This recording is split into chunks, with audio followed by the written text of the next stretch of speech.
Hey, it's Wesley at Gather.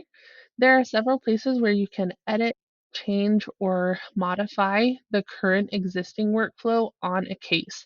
Now, we recommend you do this if you're making slight changes on a case by case basis so that you're not updating the workflow on all of the current cases.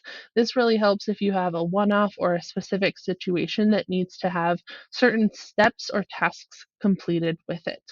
So I'm currently here on our tracking page. You can see that Evelyn currently has that traditional workflow assigned.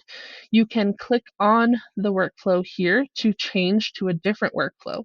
Now, something that happens is when you do change, it will update any future steps and tasks. It does do a smart merge, and so if you have any tasks or steps that you've already completed, it does save those and remains on the timeline, but the switch will change any future or upcoming steps or tasks. So that's one way you can change the workflow. This is also available on the organized page. If you go to the organized page, it is currently at the center of the page. You'll see that same option when you click on the workflow. Now let's look at editing. We'll stay here on the organized page. These are the tasks. There's the standard and also the aftercare. And you can see that you can see the amount or progress that is remaining and also assign it to a specific person, whether it be a fellow funeral home staff or to a family member. If you want to edit these, you'll just click on the pencil. This pencil and this pencil takes you to the same workflow editing area. And when it's orange, this means it's editable. So you can click and drop, drag, rearrange. You can also check to have it completed or remove it entirely, delete it. You can also add any additional tasks by going to the plus button at the bottom of each of these columns. So this will adjust Evelyn's workflow for the organized side, which are the tasks, either for standard or for aftercare.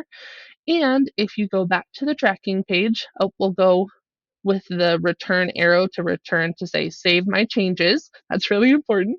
And then you can also adjust the steps by going to the tracking page and using that same concept, but on the tracking steps here.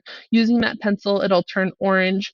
The green means it's already completed, so you cannot go back and delete those or edit them because they all have that timestamp so that it's secure and accurate in when that step was completed. But these are the future ones that you can move. So if you need to upload a document before embalming, you can switch that by holding those two lines, or you can complete any of these action steps, skip it, or also add them.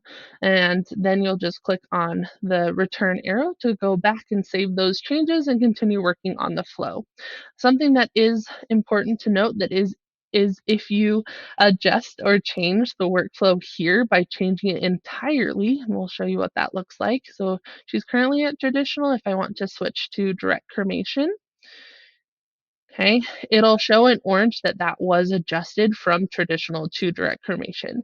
You can see the past actions are still green and time-stamped as they were before, so that wasn't updated or changed at all. So you'll know that these steps have been completed and that they're accurate when they occurred. And then the workflow adjusts will affect any of the future steps and tasks. And that's it. Please reach out to us with our customer support line or to your account manager. We're always happy to help and willing to explain more about how you can adjust these workflows to fit what you need. All right, happy tracking.